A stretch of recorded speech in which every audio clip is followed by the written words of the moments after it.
सच्चाई का इनाम। एक गांव में छोटू नाम का एक लड़का रहता था। वह बहुत गरीब था, लेकिन ईमानदार और मेहनती था। रोज वह जंगल में जाकर लकड़ियां काटता और उन्हें बाजार में बेचता था। एक दिन छोटू लकड़ी काटने के लिए नदी किनारे गया। लकड़ी काटते काटते अचानक उसकी कुल्हाड़ी फिसलकर नदी में गिर गई। वह बहुत घबरा गया, क्योंकि कुल्हाड़ी ही उसका रोजगार का साधन थी। छोटू बैठकर रोने लगा। तभी नदी से जल देवी प्रकट हुई। उन्होंने पूछा, बेटा, तुम क्यों रो रहे हो? छोटू ने ईमानदारी से जवाब दिया, मेरी कुल्हाड़ी नदी में गिर गई है, अब मैं अपना काम कैसे करूँगा?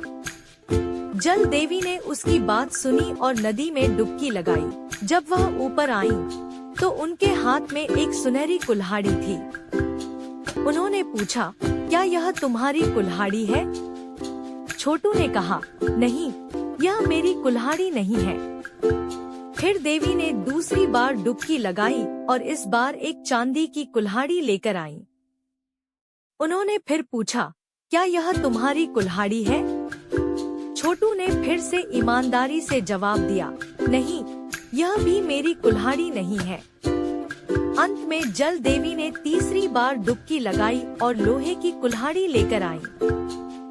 छोटू खुश होकर बोला, हाँ, यही मेरी कुल्हाड़ी है।